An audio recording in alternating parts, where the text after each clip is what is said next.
think I had to set it up like right before, I think 10 minutes before I could push it back. So, hey, what's up, Taylor? Howdy. Hey, how's it going, guys? We're just waiting on Matt, and we're gonna get started. And I saw your unboxing, Taylor. Congrats on that piece, man. That's a nice piece. It's big. Yeah. It's fucking big. Fuck. Oh, man. I was trying to actually bid on a Darth Malagus that was like a local. It was actually a guy that actually sells on the East Coast Facebook group. Mm. But Yeah, I think I've seen him. Yeah, well, I got my Cody too. Yeah, I didn't know. I hit him up before because I was like asking him. I was like, "Can you let me know if you got like any Star Wars pieces? Like, you know, I'll happily take it off your hands." Because he sold me the Mythos Vader, like brand new for like I think $600, I think. So I thought that was a pretty good price for a brand new Vader, Mythos Vader. So it is, especially now. Yeah. So this one was a brand new Darth Malagus exclusive, and I couldn't win the bid. It was too much. It went over my limit. It was like a hit. I think it sold for like 1,100. Somebody in one of the groups was selling one for $775 not too long ago, so I don't know if it's still around. Oh, really? Yeah, he was selling Cody. I think he sold the Cody because somebody posted, "I just bought this Cody." Oh, okay. Yeah, but he had I think it was the regular Malgus. It was like $775. So. Oh, the regular 7. Yeah. What was it? Was it like the extra head sculpt? The it's extra the head. It's the unmasked. Unmasked. Gotcha. Which, by the way, I saw the your Malgus Taylor, and the hood sculpted then, right? Yep. All his shit is sculpted. Yeah. Medium his stuff. It has the cape and hood are sculpted on one of the heads, and then there's a head that's just the head, so you can do it without the cape and stuff. Oh, okay, cool. Damn, that's actually really good too, especially if you are like not good with like posing like capes or hoods. That's a great option, you know. For me, I had the last one that had a hood was my Kylo Ren premium format. And it took a while just for me to kind of like lay it down and make it look natural. We were just talking about that, how it's just the media shit doesn't fall right, especially with the hood. You know, you got to like mess with it. Yeah, you got to really, they have to have like a good amount of like wiring and easy to work with, especially sometimes with my Hot Toys, right? Like I'll have the hood, I'll put it up, and then I just got to like have it like fall, because you know sometimes when you put on a real like Jedi hood on, right, it falls naturally. It just doesn't, there's no wires, it just floats. But you know, obviously with the mixed media stuff for statues and Hot Toys, it's a totally different totally different ball game. So by the way, while we wait for Matt, I'm gonna address the chat real quick. We got Nathan Alker in the house. What's going on, Nathan? We got Sean Taylor in the house, which I got the pleasure in meeting in person. So I saw him yesterday. Oh, you did? He bought my Iron Studios Kylo Ren. Oh, he bought your Iron Studios Kylo Ren. Oh, snap. Mm-hmm. Damn. It was funny because he had his boy with him who was a big time Kenobi fan. So, you know, I stared at him for a while. you didn't talk to him for No, I mean, I just gave him a stare, you know, but then he was cool. Yeah. Yeah. All right, cool. We got Mario Cortez in the house, Danny Lee. What's going on, Matt? Hey, sorry I'm a little late. No, not a problem. Sorry, I had to start because of freaking Facebook. No problem. Apologize. They had to like kick us out, but what's happening? Yo, what's up, guys? Yeah, what's going on, Matt? How's everything? Good, man. Good. Yeah, things are good. It was the last episode of Mandalorian was fantastic. So oh yeah, things are good.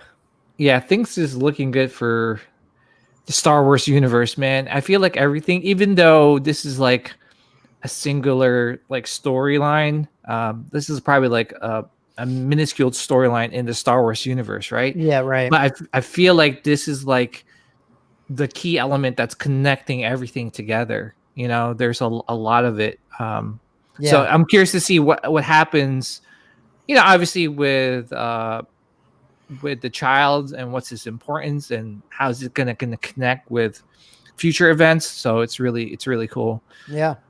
But yeah, like let's start off with some Star Wars pickups, guys. I know there's been an overabundance of Star Wars merch being put out there, and just in time for the holidays too, right? Like there's Yeah. oh my goodness, like I know literally, like I have like a little list that I'm compiling. I'm compiling up for, I guess, like for my family members that are curious to see, like, you know, what I would like for Christmas.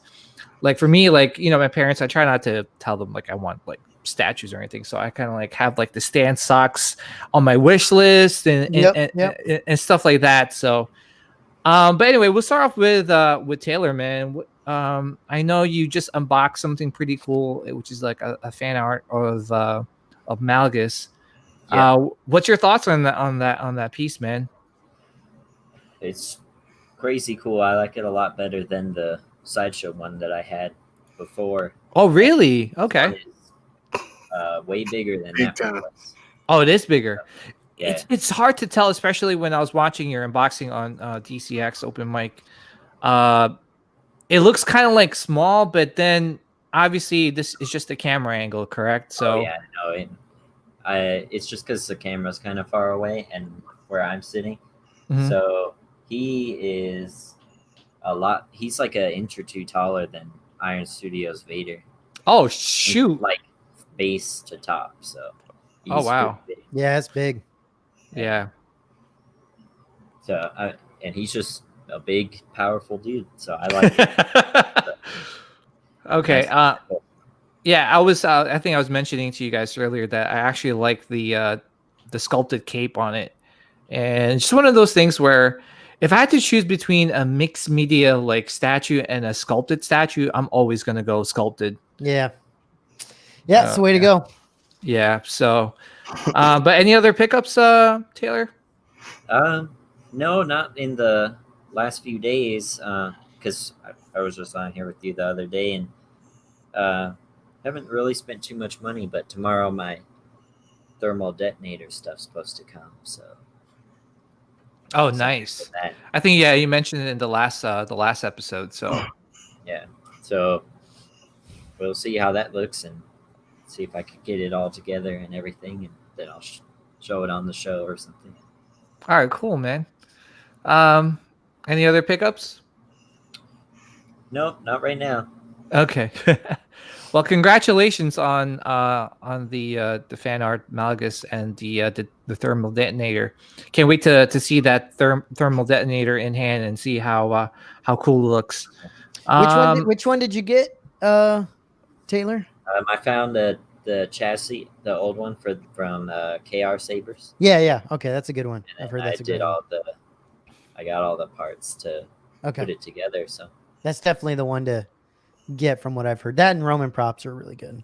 Yeah, I did want the Master Replicas one, but I don't want to pay $500 for it. No, you're paying for the Master Replica name at that point.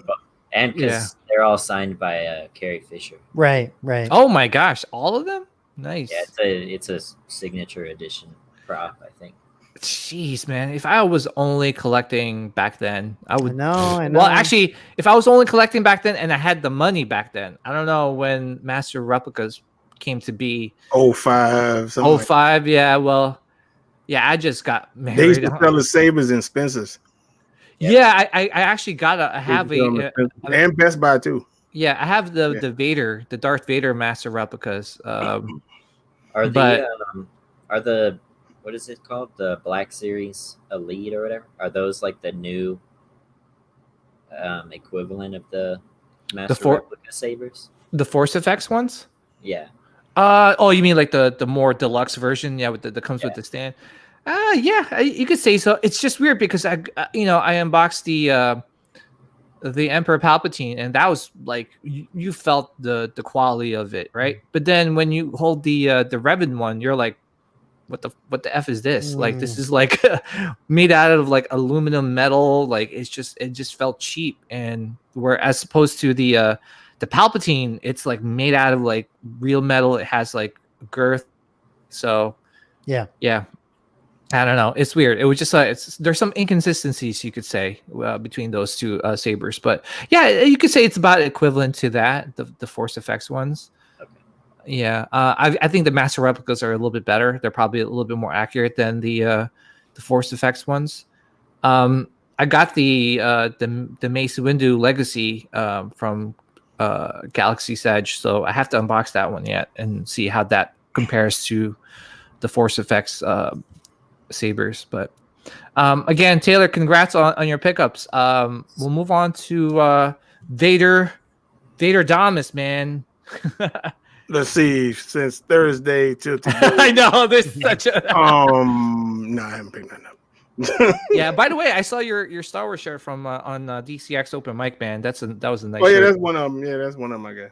Yeah. I got a Boba Fett one. I was gonna wear my Boba Fett one, but somebody on another show had a Boba Fett one on, so I took that shit off and put it on another one. Yeah. So. Well, I know you're getting this, and I just wanted to touch upon it real quick because I know it was supposed like this was like announced exactly last year, but we haven't seen anything or heard anything from. That's okay. That's okay. They can delay that shit as long as they want to. Yeah. Well, it's supposed to be slated to release on January to February of. Are you getting two, Thor? Oh, of course. It's the only. Yeah. That's what I figured. And then I've been trying to build my points up so I can trim off. I got like right now I got around 180. I want to get like $200 to trim off the 1,000. Oh, okay. So it'd be like $800 for both of them, which would be pretty cool. Yeah. That'd be So. nice. Yeah, so this is the I guess the last like I don't know nice premium format figure that was announced last year. Obviously, we got like some more that were announced this year. Yeah. But yeah, I'm like really excited to get this thing in hand already, and I'm just really surprised that you just get one. I only got one for now until I get like more, maybe a Palpatine in hand. And then I'll display it. I don't know how I'm gonna display this one. Maybe I'll display it with the quarter scale Vader, the quarter scale Hot Toys Vader, and I'll put these two next to him.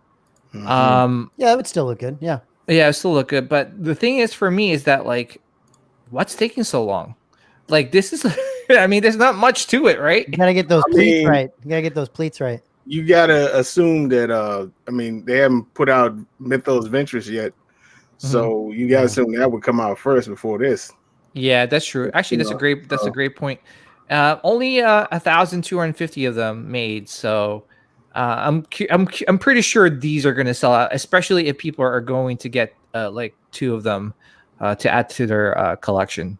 So yeah, can't wait. The problem that most people are going to have with these is the question is there a good Palpatine to put them with, right? And that's the problem. It ain't. I mean, we know there is. There will be. Yeah. We know there will be, but not everybody's on board with the custom route, right? So like, yeah. So if not, you don't really. I mean, what else do you have to put it with, right? I mean, Right. Yeah, and that's one of those things is that like, I think besides the Mythos Palpatine, I think Sideshow's kind of like long overdue for the Emperor Palpatine premium format. So I'm curious to see if maybe later down the line. But again, obviously the fan art is always a great choice to go if you don't have any other choice besides that for now. I'm gonna wait. Obviously, I'm gonna wait, and if things don't happen, then obviously I have no choice.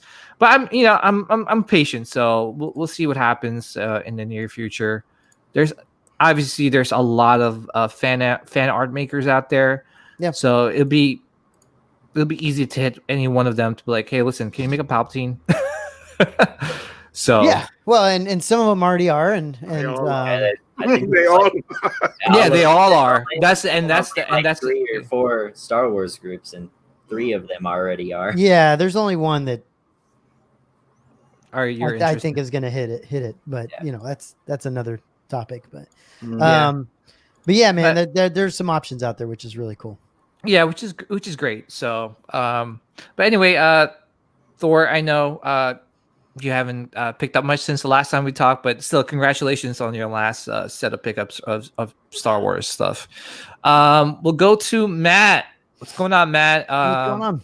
Yeah, I know you actually got quite a bit of stuff that you got recently, correct? Yeah, I guess I have gotten some things. So I got the CZ3 from Regal Robot. Great. I got it a little extra weathered, which is just awesome. Yeah. I'm just gonna zoom in on you just because we wanted to take a closer look, not only at your beautiful face, but at the CZ3 bus and my tape and your little packing tape on the side. This is getting out of here. I put things on this because I just got to get this thing out of here. This is where all my module cases are gonna go, the new ones.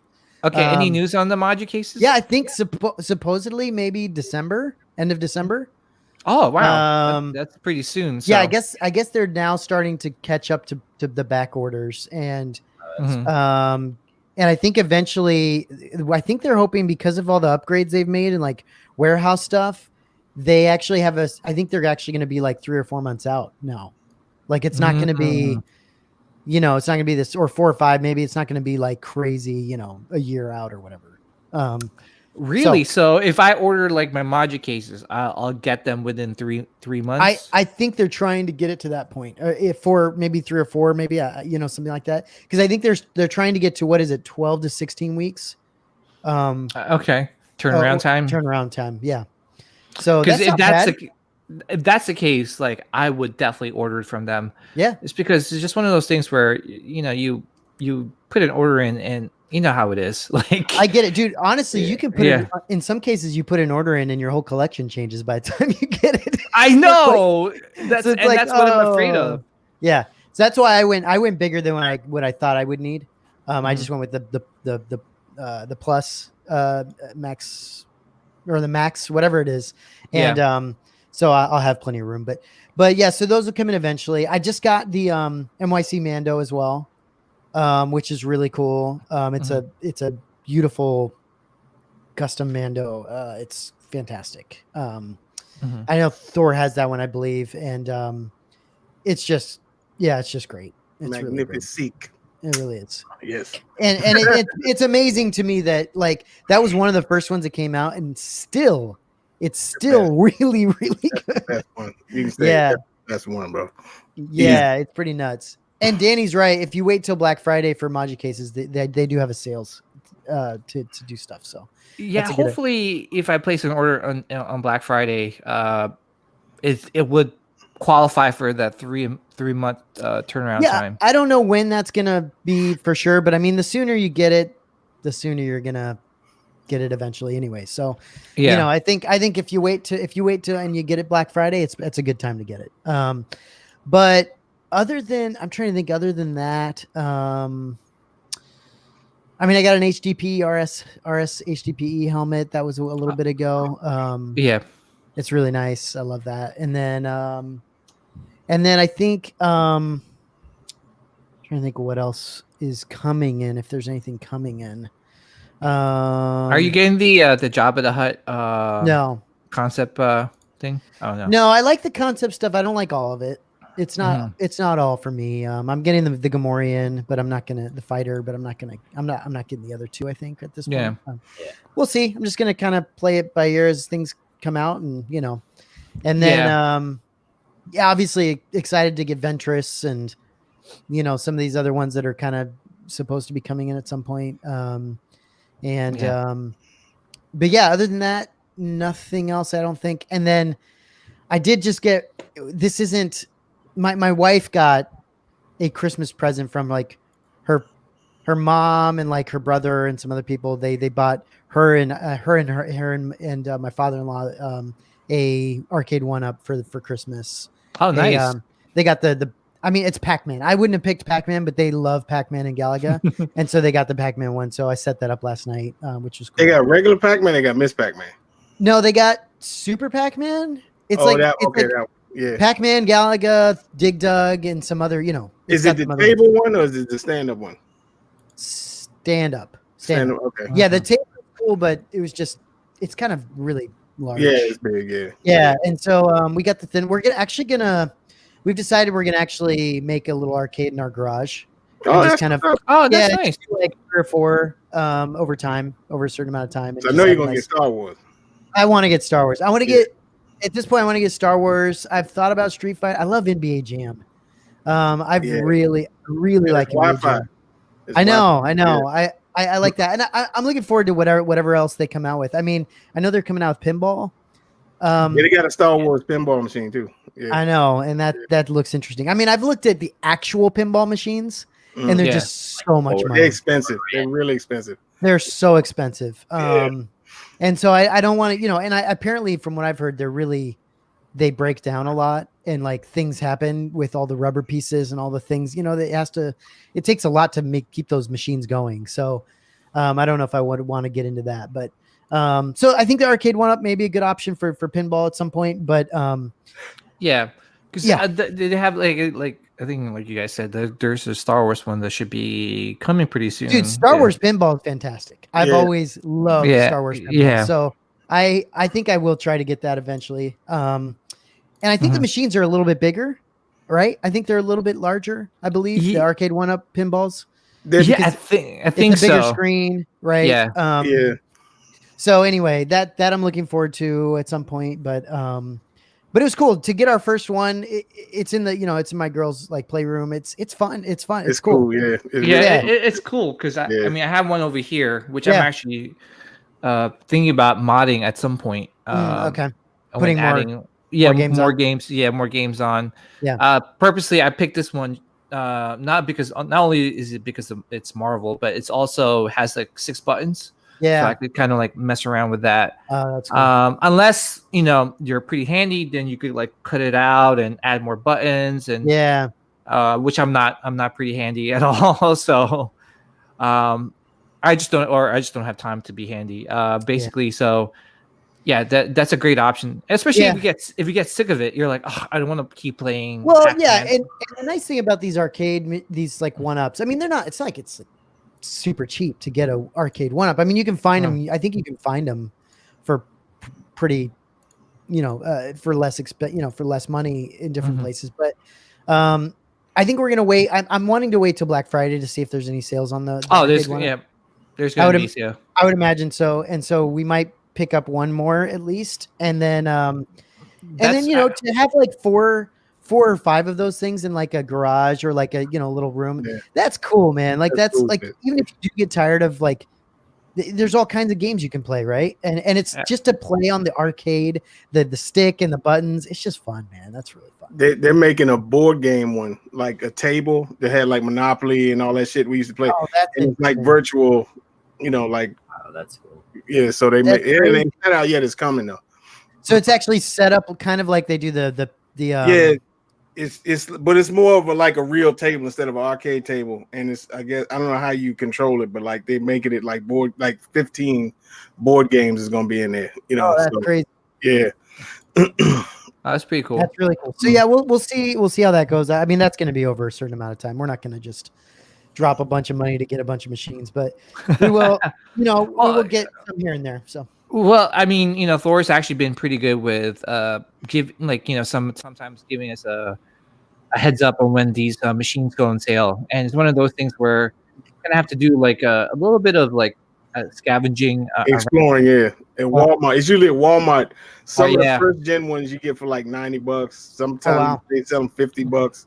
Yeah, so you just gotta keep an eye out. Like every now and then, like go past a Walmart and just take a look. Do you think like a Black Friday they'll do sales on the newer ones, like let's say NBA Jam or anything like that? They will. Because NBA Jam been out came out this summer, so that's how I got my my thing. It was on sale on Black Friday last year, which is crazy because I'm thinking about it. I'm like, it's been a year since I had this thing. That's how fast these year went.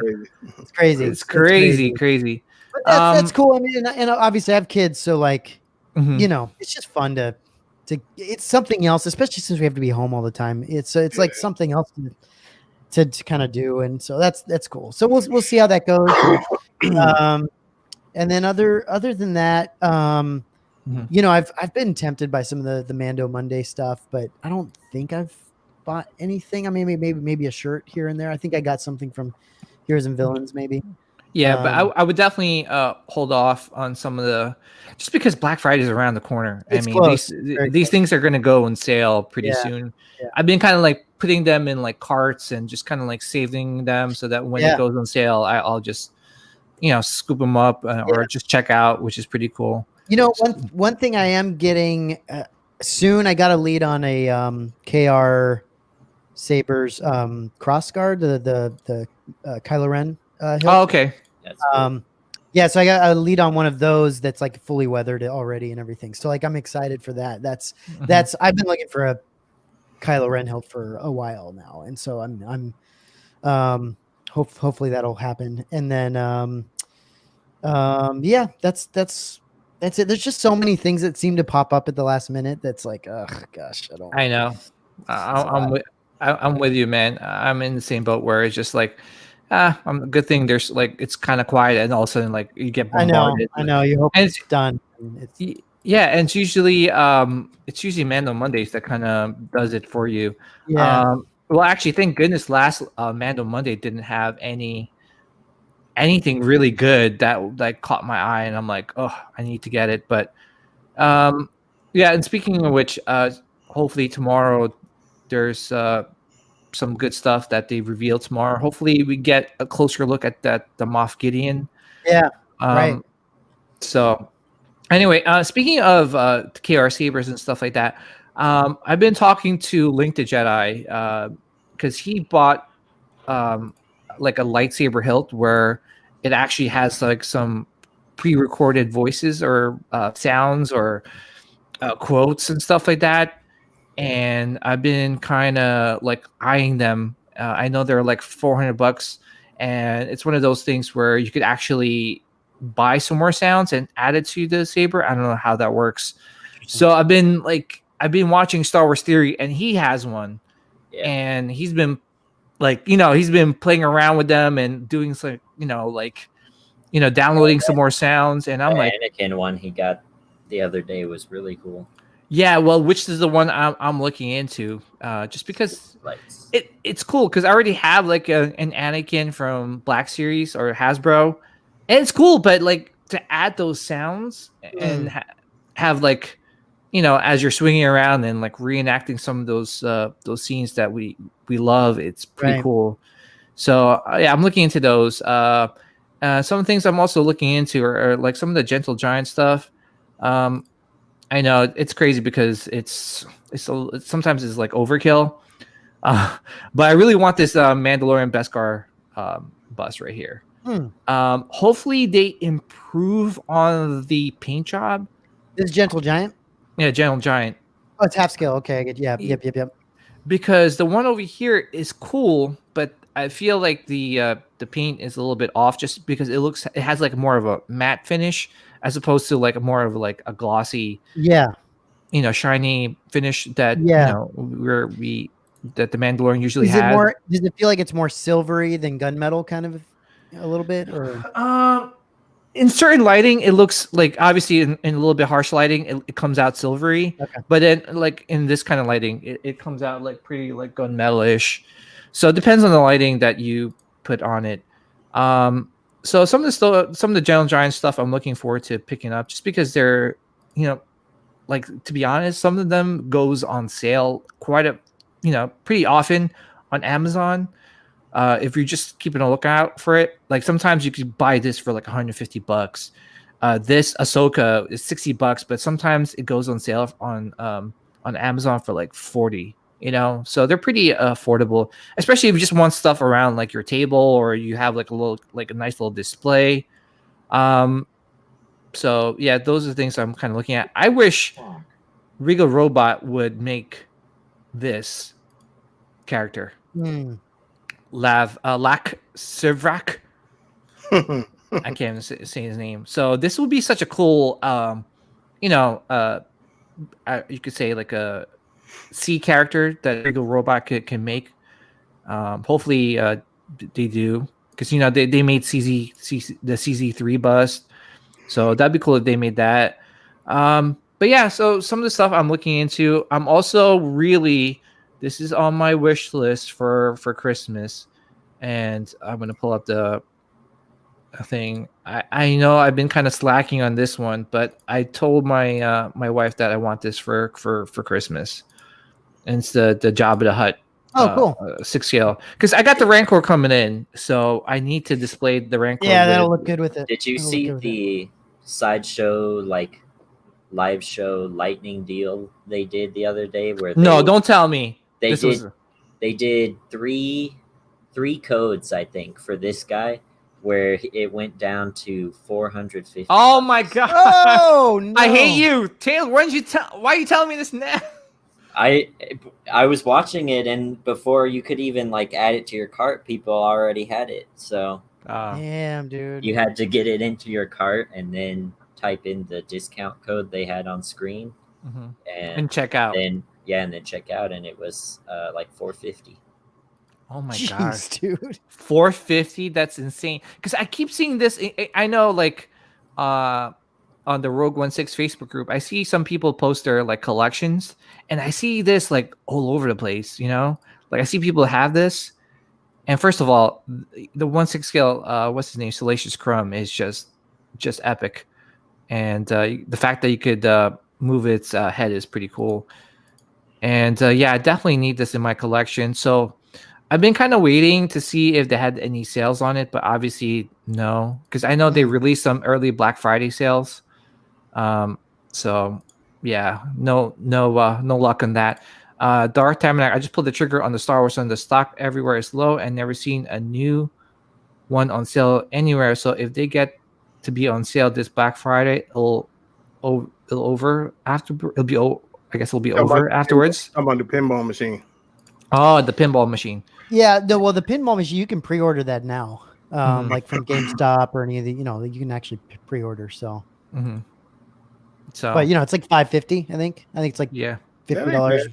No, it's not. Yeah, ain't terrible. It looks like a decent size too. It's pretty cool. Yeah. And I know I was talking to you guys about this one, and I don't know if we got a chance to really dissect it, but Matt, you're getting this, right? Or I'm thinking about getting it. Yes. I'm not positive 100% yet. Dude, I think, honestly, I'm actually thinking that I'm starting to think that because we've seen so many of them, there's going to be other makers that make a Tusken Raider somewhere. And whether it's a custom or another company, I think there may be other options. This is fantastic. I'm not saying that it's not good. It's just not very big, and it's what is it? 1/6, I believe. I think it's like even 1/7, isn't it? It's barely over 13 inches tall. So. It's 13 inches. Yeah, that's with the base. Yeah, so that's probably 1/7. Yeah. 1/7. Yeah. So I mean, that's not a bad thing. It'll probably look good, especially if you had a Tusken Raider mask or something like that, or like a helmet of some sort to display it with. It'll look amazing. Places that make that. There's makers on Facebook that make it, and they weather the they do it nice. So there's places to get it for sure. Yeah. Any of you guys, Taylor or Thor, are you guys picking this up? Too small. Too small. I thought about it, but I don't have space for the smaller stuff. Yeah. If you guys found if a quarter scale, if someone custom made a quarter scale version, would you think about it? Sure. Because I think that'd be sick. The sideshow one was pretty good. So yeah. Actually, I saw they do different. Yeah, I know. Tony Ducker was saying that the Sideshow Tusken Premium Finance still looks great, but way expensive. I actually saw someone selling it on one of the Facebook groups for $400. Obviously, it was sold, but I saw there was a guy selling his. He couldn't get rid of it. It was the exclusive, and he had it up for sale for like over a year, and that was like 6 months ago. for $400 shipped, and no one was buying it. Yeah, it's just one of these like tertiary characters where you just like don't think like it's gonna end up getting any traction, and next you know, it's just boom. It's like, oh, they show him on the Mandalorian, and then next you know, everyone's going Google God, like trying to pick up a Tusken I Raider. know. It's just crazy how like Star Wars works, right? It's just like, you know, they see it again in another like show or something, and then people go crazy looking for it. Like that K2SO premium format. Is it still up on Sideshow? Or is it No, I don't think so. yeah, and just one of those things. That thing sat expensive piece, though. Yeah. I mean, that thing sat around for a while though. I mean, but now I'm pretty sure it's gone. Especially people are gonna go crazy once it shows up on what's that called? On Andor Cassian's show. Yeah, Rogue One, the Rogue One show. Yeah, are you kidding me? Like people are gonna go crazy looking for that premium format. So again, it's just one of those things where with Star Wars, it's like even though it may not be like popular or it's cheap, you know, on a certain time frame, you know, don't sleep on it because pick it up if you're on the fence, and then next you know it shows up in a future show and it goes for a pretty penny. Because I'm telling you, like what Taylor was saying. Those Tusken Raiders, someone will put it up and it'll be there for like years. Yeah, right. Yeah, I looked at that one a long time, and then I was like, you know, I decided I was only going to collect like Sith mostly, and then I just didn't ever buy it, and then now it's like $1,200. Well, I mean, think about it this way: it's the same as like the Jyn, right? We're talking about the same thing, right? The Jyn Erso premium format is still available on Sideshow. Mm-hmm. And that's one that people really like and eventually could be gone, and you might be like, man, remember when that thing was sitting there forever and no one, you know what I mean? It's the same type of thing. Same with legendary scale Yoda. That's one I've been looking at lately that I kind of want to jump on at some point. You know, so it's the same thing. I'm waiting. I'm waiting for them to put it up on freaking on the Black Friday sale, right? Like at least free shipping, because that would seriously help. But nothing yet. I mean, the one that's on sale is the life size Yoda, which right. Looks like he's like he got like kicked in the nuts and his eyeballs are like popping out. The legendary scale one is actually on pre-order. So I think you know how they do it where they just have to get a certain amount of orders and then they make more. Yeah. I don't know. We shall see. All right, so let's move on to. Actually, we're just gonna go straight to the topics.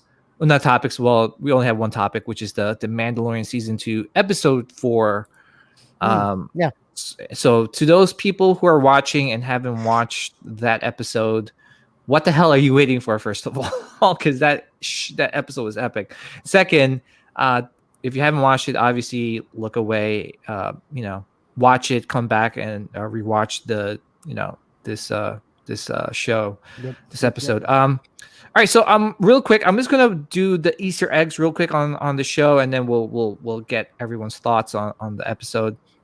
So this episode is called The Harris. Obviously, it has some meaning, especially to the character that was revealed in the middle of the episode. It was directed by Bryce Dallas Howard, and has like I guess you could say like a little like theme, which is reuniting family, right? And we'll talk about it, when we get everyone's thoughts on it. This episode takes place in the Trask planet. And this planet was filled with the Mon Calamari and the Quarren, which I think they first appeared on Return of the Jedi, and obviously also natives of Mon Cala. The Razor, another really quick Easter egg, the Razor Crest engine failing sounded like the Millennium Falcon engine failing also. The Razor Crest, when it crashed into the planet, was fished out by a repurposed AT-AT, which is pretty cool. Sasha Banks' character's name is Casca Reeves. Baby Yoda is always hungry and ends up eating some clam chowder, which is kind of weird because they're on a Mon Calamari like type of planet.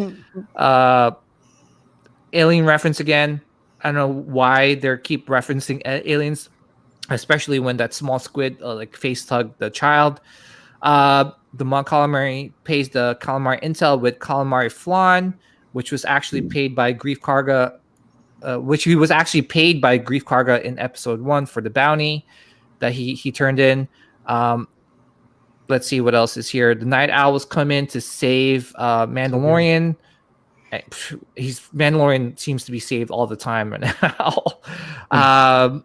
And then real quick, there was a little bit of like I guess a similarity between the Night Owls saving Mandalorian and the Death Watch saving Mandalorian when he was a child.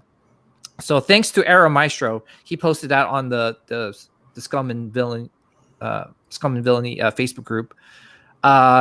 Could this be a foreshadowing of the Mandalorian breaking away from the Mandalorian group he's part of now?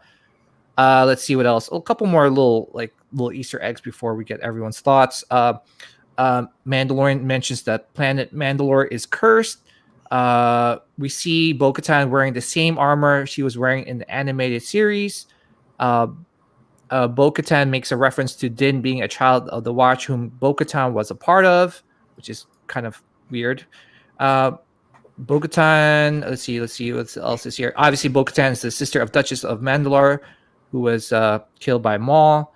Bo-Katan took the planet Mandalore back twice and lost it again. How the hell did she lose it the third time?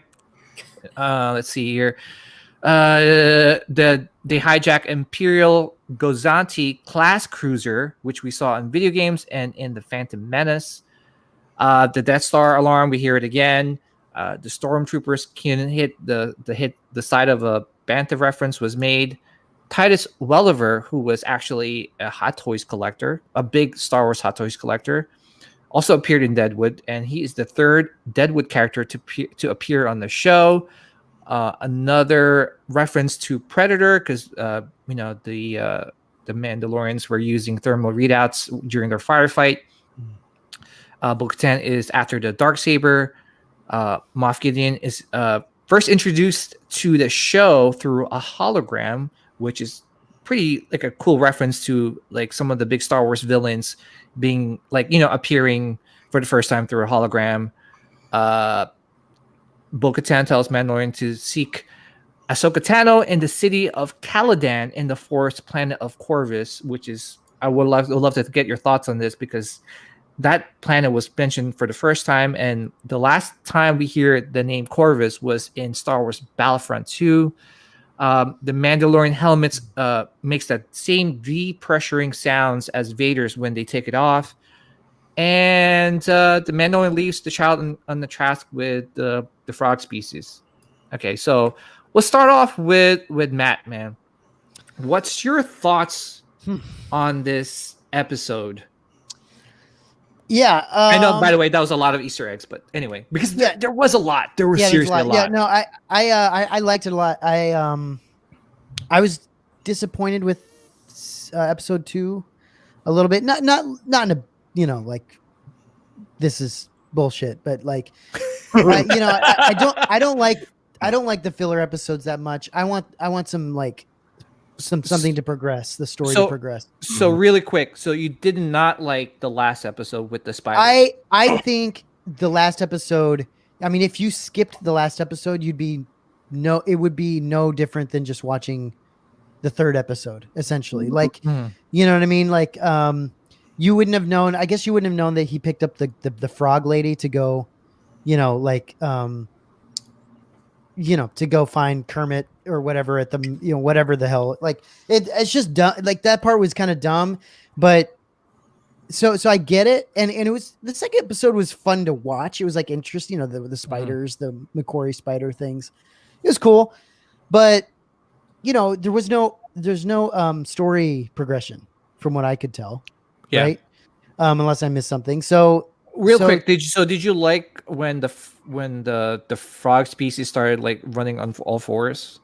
Because I couldn't take that part seriously. I mean, I get it. Like at that point, she was like, "Oh shit, I gotta get out of here." It's like F you, Mando. Yeah, she's like, basic instinct kicking in, and all of a sudden she's just like, it to me was like, these people are like trying to be as normal as possible, and then when the shit goes down, they're like, nope, I'm a frog and I'm out of here. You know what I mean? Like that's kind of what I thought of, like just instinct kicked in. Yeah, but to me, so the second episode did a couple things.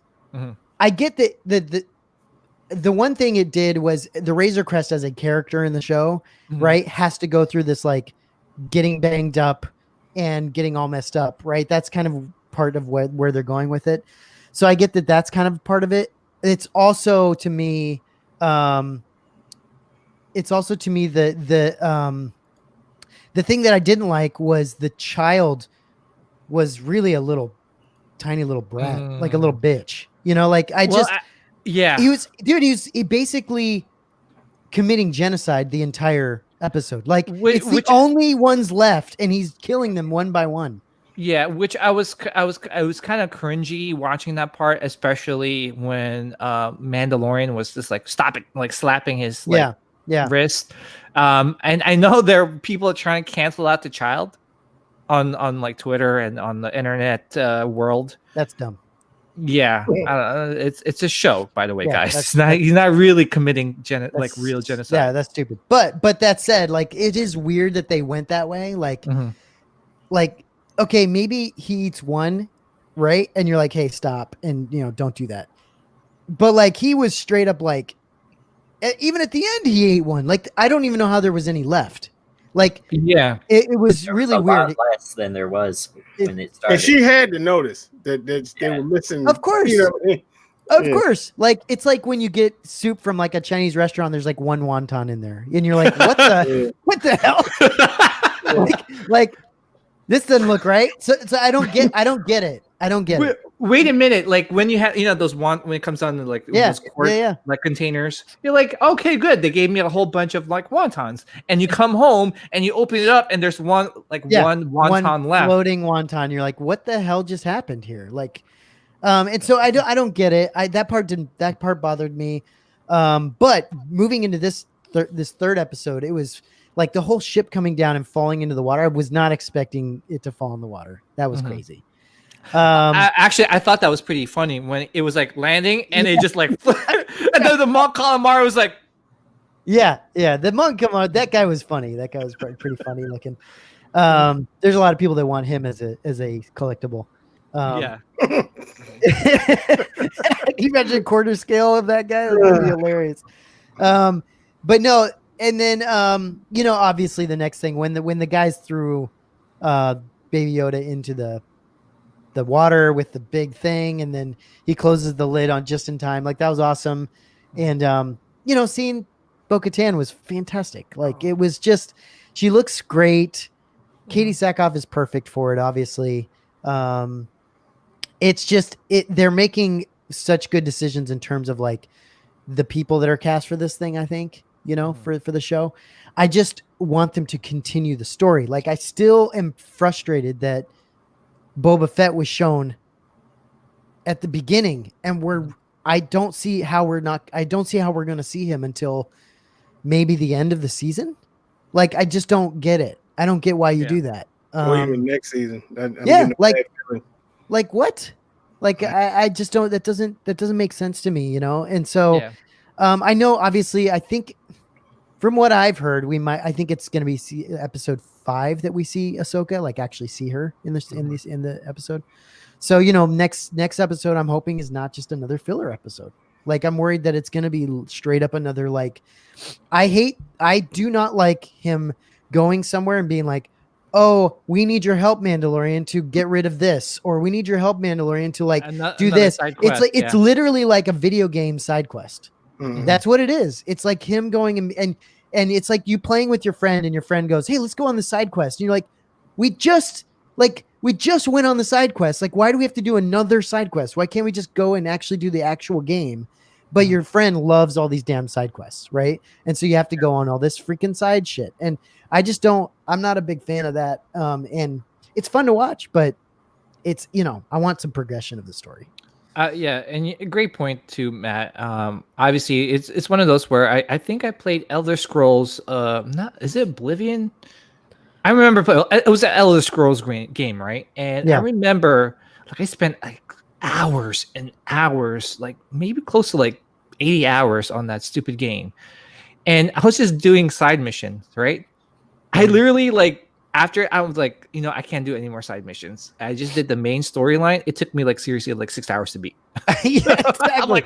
I'm like, oh my gosh, like Well, what the hell side missions are fun, right? Side missions are fun, and I get it, Mhm. but like, it's also easy to me. It's not hard to do like a side mission, but progress the story still. Like the second episode could have had something in it, something that progressed the story somehow, right? Yeah. So it kind of bothers me that they're making these things like fully like filler episodes. That kind of bothers me. And there's some people out there that are saying, oh, they're not filler episodes because of this or that. And it's like, well, I'm sorry, but I don't see how the Macquarie spiders or the X-Wing people have anything to do with anything. Yeah. I mean, I would definitely agree with you. Episode 2 was definitely one of the weakest episodes, just because it didn't really propel the story forward at all. If anything, seriously, I could have told you what happened in that episode in like 2 minutes. It was like Mandalorian gets a passenger, and the passenger has her eggs eaten by the frog, and they crash land into an icy planet, and then they escape. Right. And the end of story, Yeah. And I get it. But would you say like this episode like kind of propelled the story a little bit, even though like it wasn't like full on, like, some of like the Mandalorian stuff, like the Death Watch and the people of Mandalore this episode is great. I think Bo-Katan was fantastic. Look, she straight up tells, I mean, this is spoiler time, right? I mean, we are going. Yeah. They already get the. So I mean, she straight up tells the guy to go to this place to find Ahsoka, and I'm guessing Sabine's going to be there. Would be my guess, as well. And I wonder if they found Ezra. Right? Who knows? Right? That's what I was wondering: is are we going to get a small tidbit about what's going on with Ezra in this show? Because last we saw him. Yeah. Well, it also could be that they're still looking for him, right? Like it's still a thing they're actively doing, and that might be something that once they start the separate Ahsoka, Sabine, and all that show, that part of that is looking for Ezra. Who knows? I mean, the Ezra part is tough because if you're not a hardcore Star Wars fan, you don't really know any of this stuff. Like I talked to a guy today who likes watching The Mandalorian, has no idea what Bo-Katan is or any of these people are, right? It's like they don't have to know, but it's so much better if you do. Yeah. I don't know. Yeah, and it's one of those things where actually I was talking to Optical 20, who's actually really into The Mandalorian and is rewatching some of the Clone Wars and Rebels. I told him, I was like, listen, man, if you don't want to watch the whole Clone Wars stuff, you could just like, I gave him like the essential like episodes to watch. He was like, nope, he's just starting from season 1, episode 1. And I guess like, that's one of those things where it could capture some of these people who love the show that much to actually be able to go back and rewatch some of the animated show that's available on Disney Plus. I mean, it's worth it. I'm glad I did it. I'm glad I did them both because it really gives you a good understanding of what's going on. Oh yeah, that's why I was like so afraid. Like I was like, dude, like finish it before like I'm pretty sure they're gonna make some references to Bo-Katan and all these other characters. Yeah. And I'm so happy that you were able to finish. Honestly, I kind of was hoping that like that the child was gonna get like spanked. No, but like he was gonna get some like Star Wars like stomach eating bug and die from the eating the egg. Right? Get rid of. At some point we have to get rid of the child.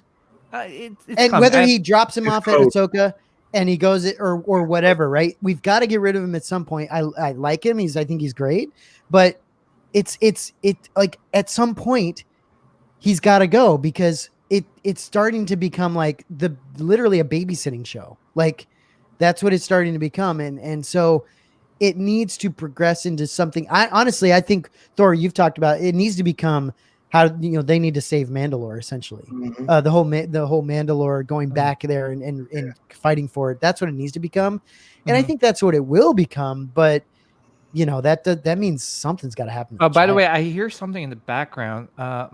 Matt, I think you have some Baby Yoda fan boys and girls outside your house with pitchforks. Yeah, probably. I don't care. They How can sit out dare there for you? as long as Turn to the dark side and get rid of all the they can sit out there for as long as they want. It doesn't matter. It doesn't Yeah. bother me. I like the child. My kids love the child. That's why I get it. Disney has honestly, Favreau and Filoni have a problem. Mhm. Everyone loves the child, and at the same time, the They need to- story can't allow for the child to just stick around unless he has a growth spurt and picks up a lightsaber and everyone's like, cool, he's fighting now. Mhm. Which isn't gonna happen. Yeah. No, I agree. So I don't see how they continue it. I don't know. It's weird. Yeah. But you overall, out of 10, what would you say episode? Oh man, I really had a great time watching this episode. I loved it. I thought it was the best one so far, personally. Oh, nice.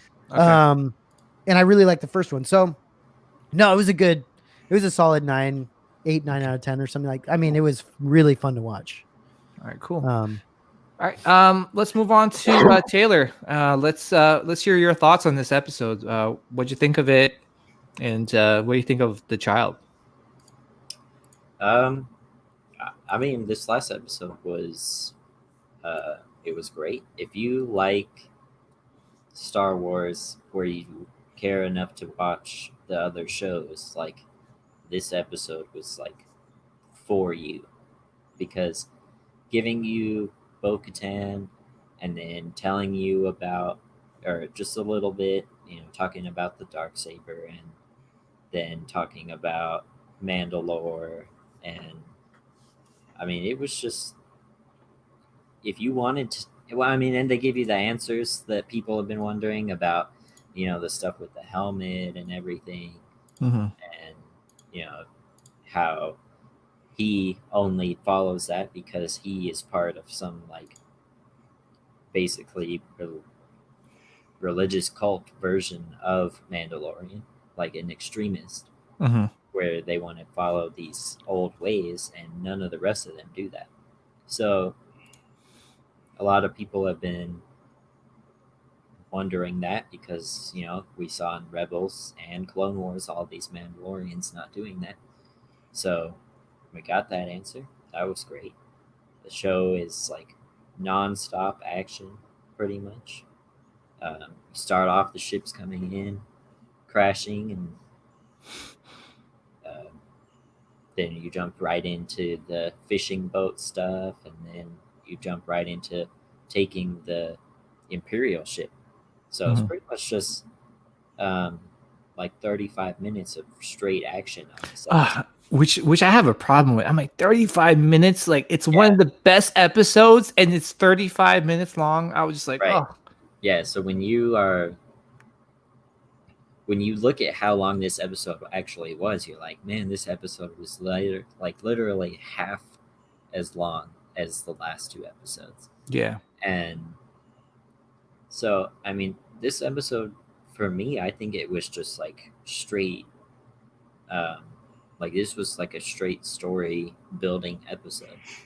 So it gave, I mean, it's kind of like what you're saying, everywhere Mandalorian goes, if he wants something, he's got to do something for someone else. Yeah. And so it's a side quest every time. But it did give him the answers he needed. It gave us as viewers answers we needed. And now everyone's been wanting Ahsoka, so we know that he is going to go look for her. Oh my gosh, which is to hear that early in the season is so so exciting. And I mean, this episode, it's a big deal, I think, because it's taking something from the animated shows and brought it to life by bringing Bo-Katan as a character into the real world Star Wars. Yeah. So, I mean, that just who knows what else they could do with that. I mean, that's really awesome, I think. And I agree with that. We probably won't see Ahsoka in the next episode, or if we do, it'll be like her at the end, and they'll only like show like a piece of her in the frame or something, so that we're not fully seeing her yet. Mhm. Because I mean, she's a big money maker for them on this season. So I think the Disney Plus would explode once she shows up on the episode, and people are just there's going to be so many like YouTube reactions online on Ahsoka like showing up, like everyone's going to be crying and cheering. It's going to be a big thing. yeah, and it's just exactly what I think people wanted this episode. Yeah. I mean, I guess I wasn't on here to talk too much about the second episode, but for me, I kind of like that filler stuff, even though it is filler, because I like it more of what it's creating. It's more universe building for me. I think of it like universe building. So, they're tying in stuff that we've seen in other places, like Macquarie's art or in Rebels and stuff like that. And I saw someone say something that what we're seeing is we're watching Mando's journey and his character progression, and we're following it every step of the way. So we're watching him through all these episodes build as a character as well.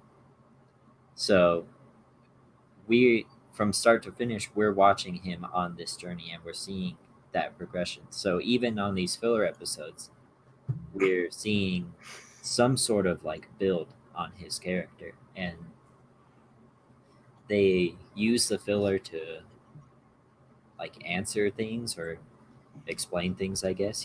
They did a callback to when Mando did that jailbreak episode or whatever, and that also gave us a state of what the prior rebellion people are doing now, I guess, like patrolling and stuff. So I just thought it was. I guess I like all of it, but the filler, it definitely didn't progress anything. But there's things in it that I enjoy myself, I guess. Yeah. So out of 10, how would you rate both episodes 2 and 3? 2, I'd probably give like a 7. I mean, it was good. I enjoyed watching it, but it didn't do anything special, but it was just nice. Yeah. And 3, I would give it a 9 because it's so short, but I mean, it's pretty perfect in every way it could be. Yeah. And the only thing I would say is I liked episode 2. I just want something.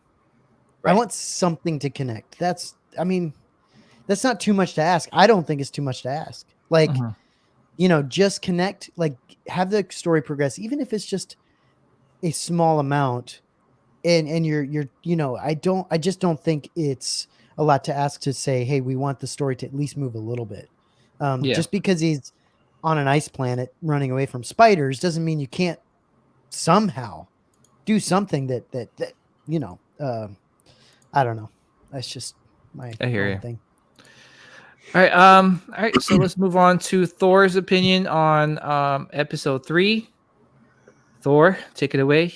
Well, first of all, let me say this. I'm starting to cringe every time they do something to the Razor Crest, man. It's like if they did half the shit to the Millennium Falcon that they're doing to the Razor Crest, they would have burned the Magic Kingdom down already. Yeah. And it was like, when he landed and it fell, I was like, oh my God, man, how's this thing still, even flying, like in one piece, but he got through it, and the guy repaired it and everything. Even he had this, man, I paid you all this money and this all you could do, he had like literally had wires holding the thing together when he got in there to leave, I'm like, but then I caught another preview, like they showed the preview again, like you know how they show Mandalorian commercials, and they showed when he met Grief Karga and Cara Dune, it looked all shiny and everything. I'm like, so he must be Yeah, he getting gets prepared gotta again. get it fixed up. Yeah, at some point. So and another thing I gotta say to man, I know he's not gonna do it, and I know for like we call it marketing stuff, they never do it.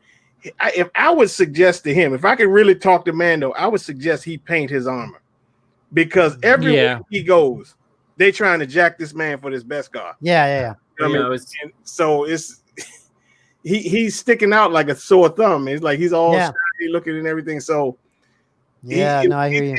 At this point, he's got to know. It's like I got to find some way to stay more conspicuous. You know what I mean? Because every spot, almost except for the where he didn't run into anybody but some spiders, they tried to steal his best car. You know what I mean? So, yeah, like Boba Fett it. You know, do some something, man. Cool, you can't, like you alone. You ain't got no crew like you know the night owls and everything. But when they hit the baby into the pool, I literally like I said holy fuck. That shit. And he dove right in right away, and I mean they had him. They had him at the right. So they didn't show up. That'd have been game over for our boy. But it's this. I hate to say it. This episode, I kind of felt like he got outclassed by Bo-Katan, and like they looked sharper than he usually does. You know what I mean? Not just because of that scene, he was just cornered. That but like even to me, even on the ship, they just looked a little bit more together than he did. Not saying I didn't enjoy it. I still like. What are you gonna say, man? Yeah, well, don't you think, Thor, that like, I mean, they're like soldiers.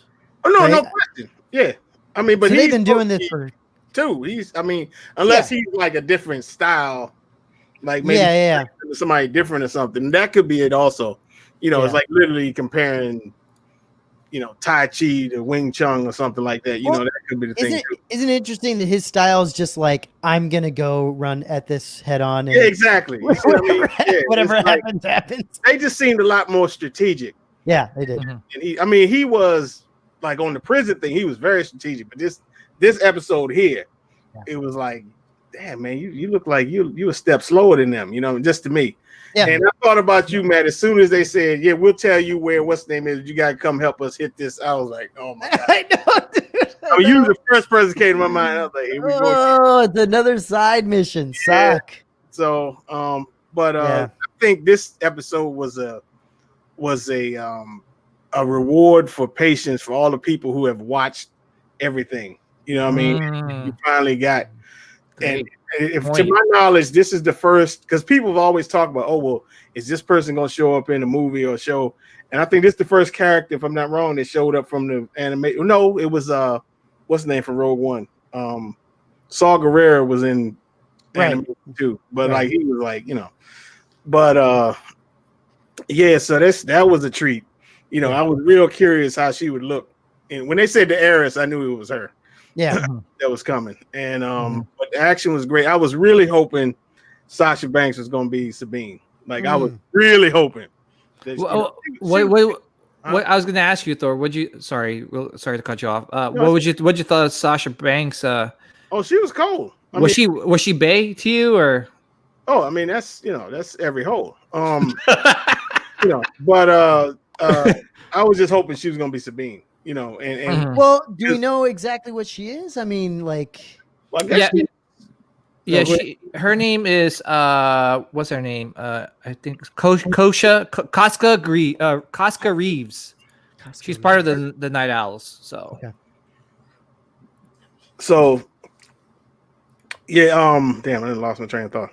I'm sorry. No, it's okay. So they hit the then basically we can get to when they finally got up to the and I'm gonna tell you something. The Empire looks a lot different under Gideon than it did from the original trilogy. Like it has more of an espionage kind of feel to it. Yeah, like if you get captured, you gotta. That's that's it. And he knew that he couldn't give up any info or be captured by them because he knew Gideon was going to do a job with him, so it really has a different feel to it. I mean, the stormtroopers still can't hit nobody, but you know. And one thing I had to be clarified on, because I was under the impression that was Mon Cala that they land on, but somebody was like, no, it wasn't, because I was like, well, why would they let an Imperial ship land on Mon Cala? Because that's like a rebel planet. Yeah. You know, I was like, that don't make no sense. But then they was like, no, that's not Mon Cala. I said, okay, so so now I guess he's gotten it together, and you know, he's gonna find. He knows where to find Ahsoka, and I don't need to be Vader-Damas to predict this. That will literally be the most watched episode of The Mandalorian, like easy. It will, you know, everybody's dying to see that. And I don't know if it's the next episode or the episode after that she's coming, but I'm thinking. I didn't think about it till about 2 hours before we came on. Why this episode might have been so short is because all those rumors we were hearing about him leaving the set and all that kind of stuff. That might be the beginning of where, because we're getting toward the middle of the season here, and they were saying it was around 3, 4, 5 episodes when they might switch it up, and you see something different. We were hearing, you know, like different things, so that could be why. This could be the beginning of where he split, and so I'm not really sure what to expect the next episode. You know, I just want to see. I want to see things happen. No, I agree. To the Mandalorian, not. Like you said, hey, if you want this, let's go do this. Right, like you have to do this. I want things to happen to him, exactly. right? Just fall into things or whatever, right? Mm-hmm. That's what I want to start seeing. It's a little too like scripted. Yeah, it's like it's like a formula every episode now. Right. You know, and to me, the first season wasn't like that. You know, it happened sometimes, but it wasn't like every episode. Okay. You can have this, but you got to help it. No, come on, man. Right, right. Well, the lucky thing for them in the first season was that you just found this baby Yoda thing. Right. And so so that's new, and then he's got to protect it. Right. I get it. But like, as it goes forward, it's like, like we're not watching, you know, daycare Star Wars, right? Like that's not what we want to watch. Something needs to happen. Daycare Star Wars. Like I'm telling you. But 100% for them, Mando daycare. Exactly. For them to get to the next level, they got to get rid of him. And I think with him, they just said it. They said, I got to find the Jedi to drop this kid off with. Yeah. And that just says it all. You know, because I've been saying for weeks, I think he's going to be on the show with Ahsoka. So that's just telling right there. After this season, that's it for him and Mando. You know, I mean, he might pop in on him every time to check on him and everything. Yeah. But I think this is. You know, I don't even think you got nothing to worry about after this season. I hope so. I hope you're right. Yeah, guaranteed. You know what I'm concerned about, Thor, though, is I'm concerned Disney knows how much money they've probably counted the Baby Yoda checks they've gotten, and like, I mean, that's what I'm worried about, because that is something they have to look at and think about is, do we get rid of something that's making us this much money? Well, I mean, I'm not saying they will get rid of it. I'm just saying they're not going to get rid of him. Yeah. He'll be on it, but they're going to hurry up and try and get that Ahsoka thing going. And I think that's when you start to see him wielding lightsabers and stuff. That's when their checks really going to increase. You know. Oh my God, you and that. No, it's going to happen. It might not happen. I think you might see him with one or something, but once he starts actually training and you see Baby Yoda out there, like actually. Force doing stuff and all that kind of stuff. Just wait, dude. Baby Yoda, the child's gonna get hepatitis from a fecal trooper. Oh no! And that'll be it. I mean, that's it. I hear them. I hear them coming in front of your house. Pitchforks. Yeah. Oh, good. It was a great episode. I like. Yeah, it was. It was a lot of fun. The last one, not the last one, complete. You know, sucked. I liked it too, but it just. Yeah, I was gonna say. I think someone said that your journey to the dark side is now complete. No. Listen, I don't even think of these guys as like light side or dark side. Really, they're just kind of like trying to survive. No, but you wanting the baby like out is like you. I just look. Whatever happens to him, happens to him. Mm-hmm. The problem for me is, look, in the sequels, he never shows up. The baby's never a thing in the sequel, so he doesn't affect anything that happens in the end. At least as far as I know, I don't know. Maybe they'll change that, but like So like to me, whatever happens to him. Like I don't know where he's gonna go. They're gonna throw him into a portal in the world between worlds, and maybe he goes now. Maybe he is Yoda, right? Like he actually that would be bugged out. No, actually, that'd be crazy. That's one thing someone was mentioning to me. I think it was James Carnuccio, which I think he's in the.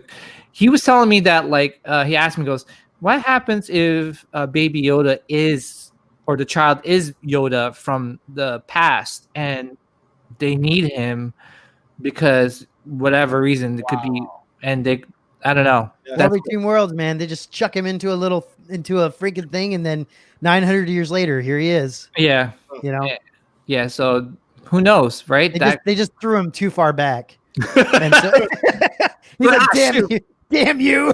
I didn't need to go this far back. But yeah, that would be crazy, wouldn't it? That would be crazy. That'd be crazy. But I'm still sticking to Yaddle and the Yaddle saddle happening. Yeah, the Yaddle saddle. Sure. That can still happen. The child can still become Yoda and ride the saddle. So I think, like, listen, it can still happen. But man, again, there just needs to be something that happens here. Anyway. Yeah. All right. Thor. So 1 to 10, real quick. Yeah, I give it a good 8.5. Nice. All right, so you're just my like quick thoughts on this episode. I really love this episode. First of all, I was kind of disappointed it was only 35 minutes, and the last episode 2 with the spiders was like almost an hour. So I'm like, what the like? Why is this episode the one that had so many things happening, the shortest one? But really quick, shout out to Bryce Dallas Howard for doing such an awesome job with this. With this episode, especially since the last episode that she directed for The Mandalorian wasn't like it was okay. It was like not as well received as this one. So for her to do that was pretty cool. And Aaron Maestro shared this on this Scum and Villain Facebook group. So this is like a little like I guess similarities between their directing skills. So Ron Howard is Apollo 13 on top, and this is The Mandalorian, the latest one. So it was pretty cool, like how there's a lot of similarities between both scenes with them crash. So didn't she say she spent a lot of time on set with her dad growing up and stuff? Yeah, so maybe it's one of those things. Learned a lot of small details and things. Yeah, which is pretty cool. For me, this episode was really cool, and a lot of, I guess, like not hair raising scenes, but like it's just a lot of like goosebumps, you could say. Like basically when we see Bo-Katan for the first time, like especially with that armor, man. Like who wants a Bo-Katan statue or a hot toy or even the helmet? Like I seriously hope that someone makes Bo-Katan's helmet, because that's such a cool looking helmet. I think they will, dude. I think Anoma's probably will. Dude, someone has to make that. Yeah. I mean, that's such a cool looking helmet. I would love to add it to my collection. Their armor is not Beskar though, right? Is it not? I think they mentioned the Mon Calamar that was serving the little porridge, the little clam chowder to Baby Yoda and to Mando. Like he mentioned that there were some Mandalorians here that came through with the Beskar armor. So right, because Boba Fett's armor is not Beskar. Like his Mandalorian armor is not Beskar. What is it, like aluminum or something? What is it? Durasteel, I think. Oh, is it? But is it Durasteel during like the expanded universe, or is it Durasteel like this is like canon, Disney canon? I think it was Disney canon somewhere that it's Durasteel. Oh, okay. And not Beskar. But I was just wondering because he goes out and he runs through that hallway and he's like, cover me, because his stuff's Beskar, so all their shots just like blast off of him. Yeah, and nobody hits in between his armor. Yeah. So I thought that no one else did that because theirs isn't Beskar.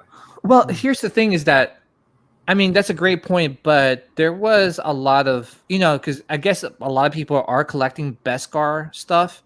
So there's like an out for like a lot of the Mandalorians. So it has to be Beskar just because that's what and like in the beginning of the season, the guy with the one eye was like, yeah, we're hunting down like Beskar, and there's one guy in Tatooine that has a Beskar or Mandalorian armor. So it could be. I don't know. I hope they do like clarify that in later on. Yeah. But So, I guess So real quick, is Mandalore still run by what's his face? Is it Saxon? No. Is that who's the guy who's the people that have Mandalore under I think occupation? I think it's still under Civil War, from what I was understanding from what Bo-Katan was kind of saying. Okay. So basically, there's something about the tiers. The saber. Yeah. Yeah. Like Gideon mentioning something about like the Night of Tears, right? Like something I forgot. Is it the Night of Tears or Night of Dying Tears? I don't know. So something along those lines where Bo-Katan might have lost her rule on Mandalore. Because she had lost it the third time, because in Rebels she had the saber, right? Well, she did, but they didn't have, from what I remember, they hadn't gotten everyone together on Mandalore still. Yeah. They were still going to try to do that. And so I don't think that was ever resolved. And so they gave it to her to just try and unite everyone, right? Right. Yeah. But Mandalorian mentions in the episode that planet Mandalore is cursed. So how many times they got to go back and try and reclaim it? But just lose it again. This is what, like the fourth time? Yeah, well, this is what happens when Bo-Katan shacks up with Moff Gideon, and he ends up stealing something from her. I'm just saying. That'd be crazy. Yeah.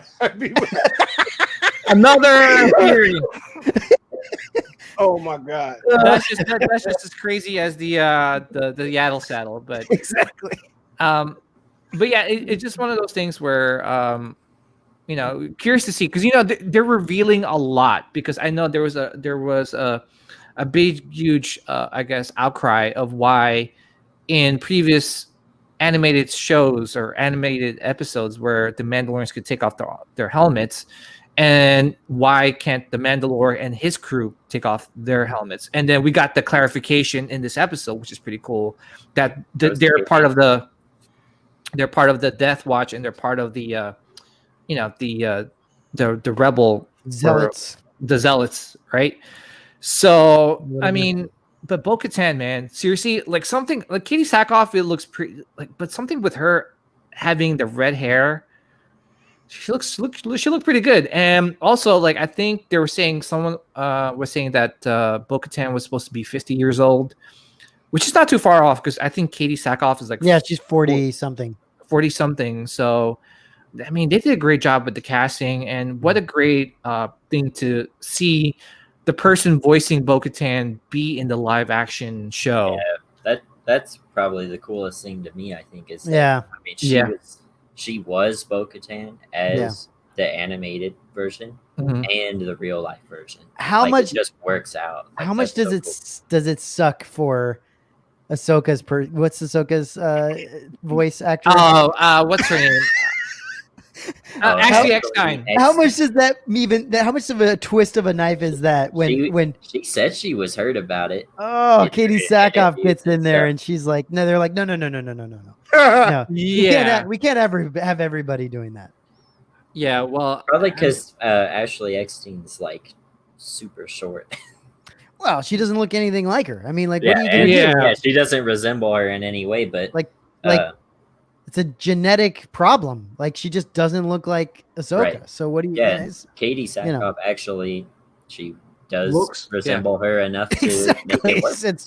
It's perfect. And so, and freaking Rosario Dawson actually has a little bit, at least, of that kind of look. And you slap some orange on her and she's good to go. Like, so yeah. And just it's just pretty cool to see, like, again, like, to see her, which I'm gonna pull up some just really quick pictures from the episode, and we could kind of like talk about it real quick. if they really wanted, they could have just had her be Ahsoka and then have Ashley voice her if they really wanted to. Yeah, but that's going to be such a lot of Like work. Darth Maul. You know, Yeah, you can't do that though with a big actor or actress. As in, Oh yeah, Rosario Dawson's not. like. Yeah, you just can't ask someone to be like, "Hey, come on the show, like talk, and we're gonna dub over your voice with somebody that's a voice actor." It's like, ugh. Yeah, and it's almost like a slap in the face to like Rosario, right? Like, you know, she's a great actress, so it's like, wait, you don't trust me? You gotta get right. So, but here she is, and here how she looks in the animated show. I mean, pretty damn close. You could say. Yeah. And the armor is pretty damn close as well. So really, again, really cool. By the way, here's that stupid with a awesome, sweater. Hey, Fred, PJ, put some in the SithCast. Put that up. That'll give you a side by side. Fred the Mon Calamar. Yeah.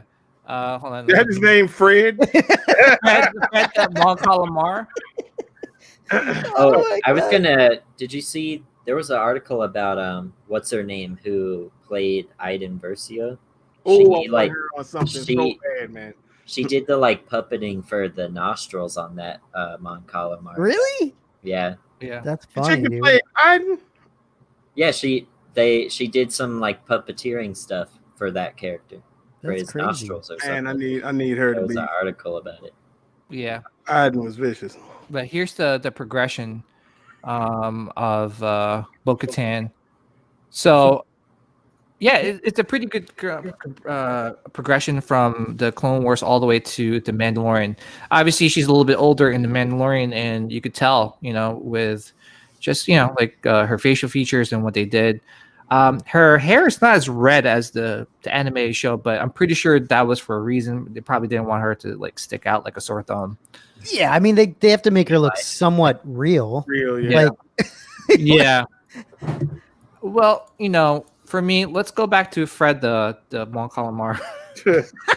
Like this guy was hilarious. Like he like remember when he like when the Razor Crest fell over, like it was landing and just like fell over, and he shook his head. I was like dying, like just his like facial reaction and just like him shaking his head, and the fact that he's wearing like a sweater, like a knitted sweater, that is just it's so good, hilarious. Like, oh my goodness.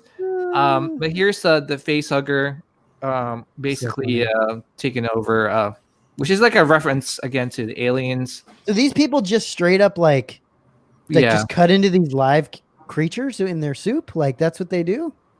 Or do they just not eat it? They do it in Japan. Yeah, I was gonna say they do it in Japan, and so basically, I think that's why you know they kind of did that. That's so cool. Let me see. All right, so let's hold on one second. Here is Sasha Banks. Yeah, that's cool. And here's the Quarren throwing what's his name? Or no, he's not throwing Mandalorian. He's Mandalorian diving. Yeah, something I noticed that I thought was kind of interesting about, is there a difference between Mando's helmet and their helmets? Because their helmets like seal and pressurize like around their head, and I don't think that his does that. We don't know because he don't take it off. Well, I don't remember if it depressurized when IG. Oh, IG, yeah, took it off, yeah. But like he was struggling in the water way more than what's her name was. Yeah. And like when they're in the bridge and Bo-Katan's talking to him, and she's like facing him, you can see her helmet underneath is like right up around her neck. And his helmet doesn't do that. Right. It's just more of a straight up helmet. Yeah. His just straight up is on his head, and hers actually has like a seal under it that you can see that goes around her neck. Maybe the Death Watch just don't like swimming. So they never thought of it. Yeah, so I think this was I guess a similarity where you know, remember when Din Djarin was basically being helped by the Death Watch, and this is like you know, the Night Owls like helping the Mandalorian in this situation. So Here, oh man, I'm telling you guys, what a cool looking helmet. Listen, it's guaranteed 1,000%. First of all, Hot Toys will make a Bo-Katan. That's not even a question. Oh yeah, I think it's going to be interesting to see who else makes some of these. Indeed. You know, because Mhm. yeah, I think a Bo-Katan would be freaking sick. Yeah. And look at Sasha's outfit here. Like that is so cool. Like But isn't that interesting? Look at the difference between female Mandalorian armor and male armor. Like they don't wear anything on their legs, but Mhm. the men do. Yeah. yeah. First of all, like this poor guy, like he got like the worst armor. Like they were like probably like picking out their armor, and he's like, wait a minute, my chest piece doesn't match with the blue gauntlets I have. They're like, oh No, he's well. like, oh, sorry. You know, the only thing I wish about Mandalorian armor was that they had more choices to put on them. Like it all seems like it's the exact same Mhm. like leg armor and chest armor. It all looks to me almost the exact same, right? Well, you know it's been passed down. Yeah, true. So True. It would be cool to see some different varieties. But all right, hey. So you mean to say this guy got like seriously the leftovers? Like he was like the last guy to pick out his armor. probably smells like shit.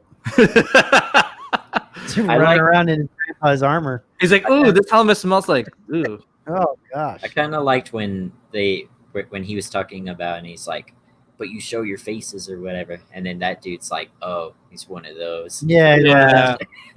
Yeah, I thought that's cool. And again, like that was like I guess like the plot hole that got resolved. Right. And it's like why Mandalorian is not taking off his helmet, and as opposed to the old Mandalorians that we saw in the Clone Wars show. I think that's a good opening for him to slowly get to the point where he can do it.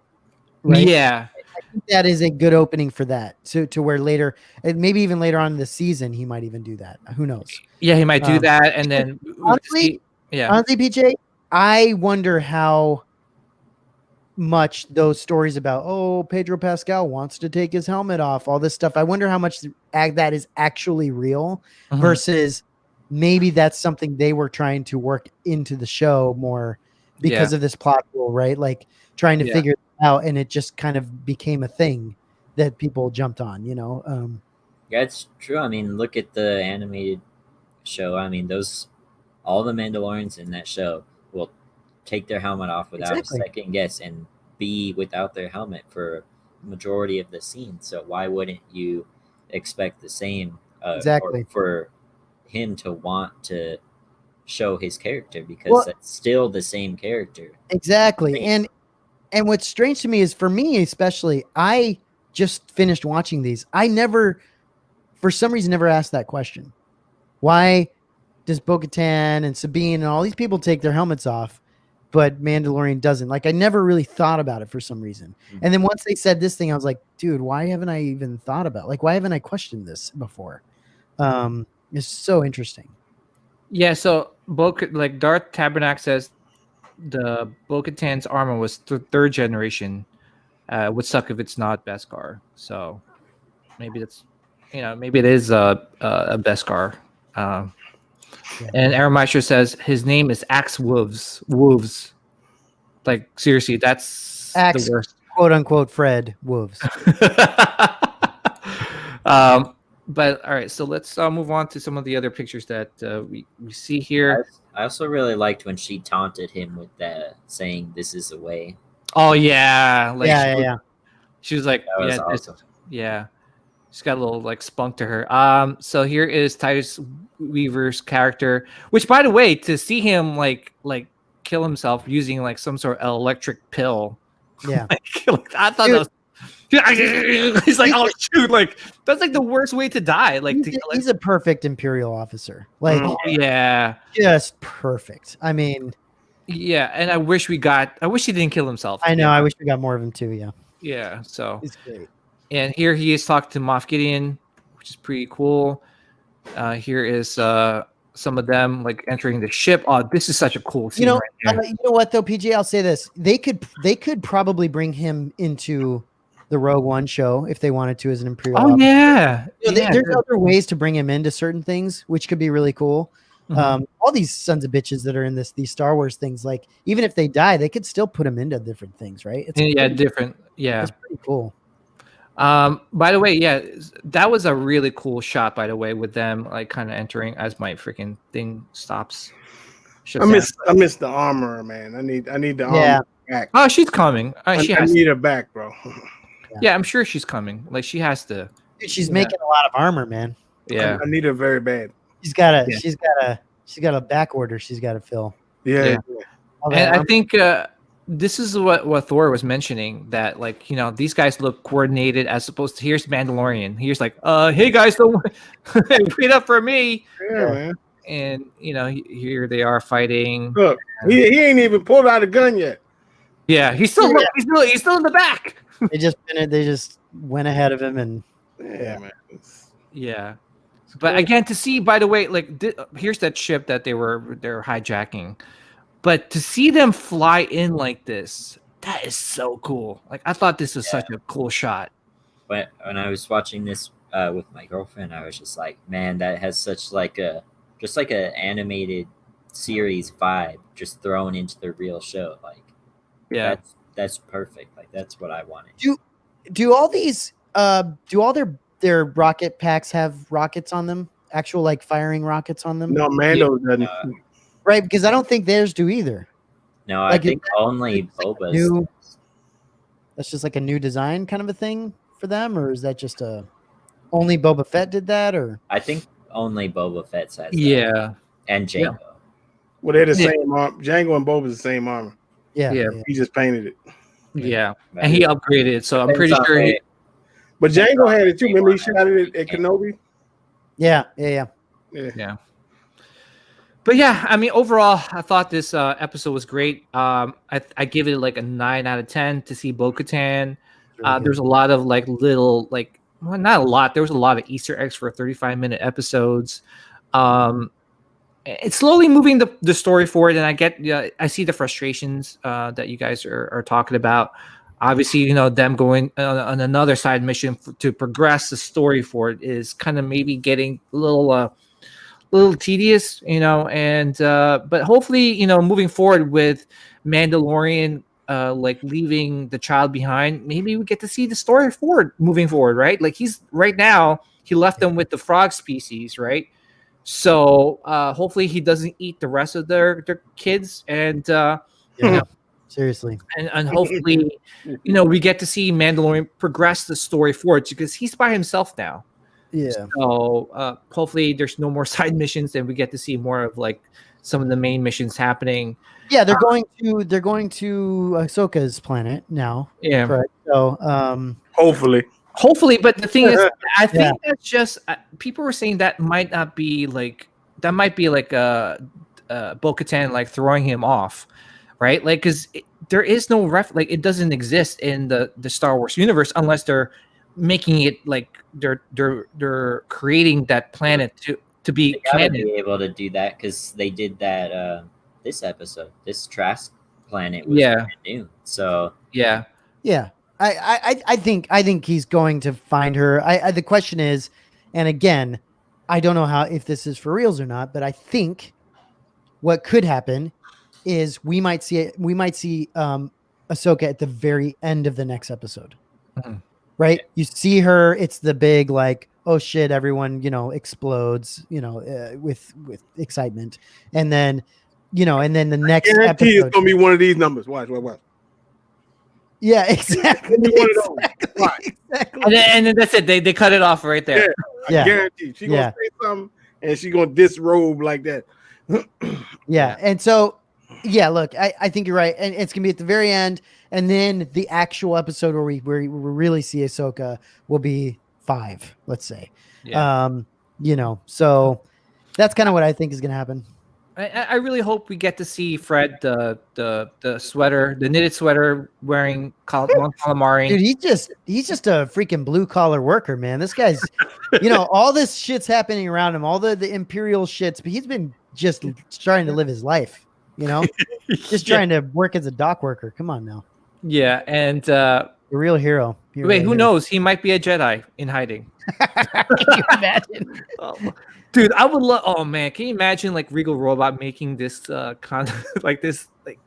Calamari? First of all, someone's got to make a Mon Calamari statue or collectible. Like seriously, I know, but like now, yeah. Can you imagine though? Like, can you imagine, fighting with a lightsaber in this sweater?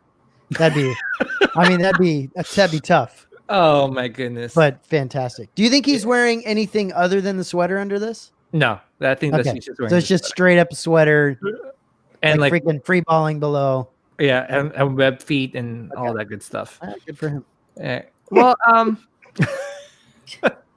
on that note, seriously, to everyone watching, thank you for joining us on this episode of SithCast, which is the 37th episode. I want to appreciate the panel again, Thor, Matt, Taylor.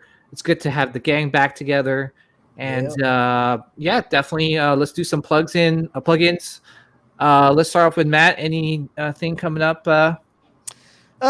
Just we've got a collector spotlight I think coming out this week, and then we've got Boosh.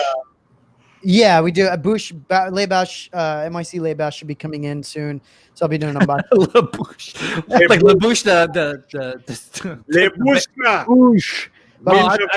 I thought you were talking about like Labouche, the techno group back in the 90s. But I'll be opening that at some point, and then group therapy at the end of on Friday, and the next, not this. So this next collector spotlight is gonna be awesome. The one after that is ridiculous, and it's probably gonna be it might be a two-parter because it's crazy, dude. Oh wow, the collection is just unbelievable. So we somehow got connected with him, and so it's gonna be a fun one. Yeah. Don't tease us, and next it's like two busts. Yeah, exactly. Here's the bust of Fred. Exactly. Fred the Calamari, and here's the other one. That'd be worth it. Yeah. Now, looking forward to it. Rogue 16, guys, please check out their YouTube channel. They got like a wide array of shows, and as you can tell, they're all coming up pretty soon. So definitely subscribe to their channel. Thor, what you got in the works? I know Taylor came on your YouTube channel to unbox the fan art Darth Malgus. Anything else coming up pretty soon? I don't think we got any unboxings coming up. But usual business. The lights will be bright on Friday night, and 9 p.m. Eastern time. Hell yeah. DCX. Well, can we? I know you do a lot of predictions on Friday night open mic, 9 p.m.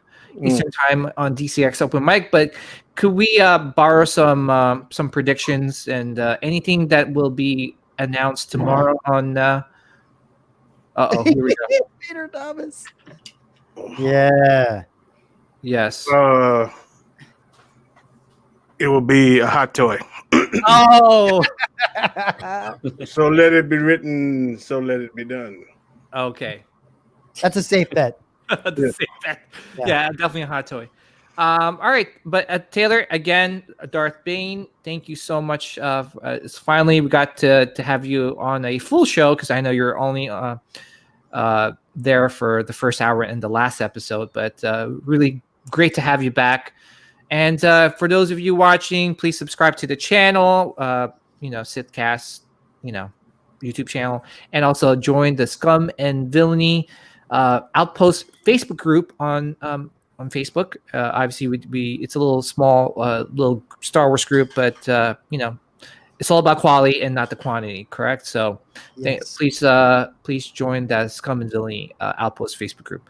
And really appreciate you guys for watching, and may the midichlorians be with you guys always and forever. Peace out, everyone. Take care.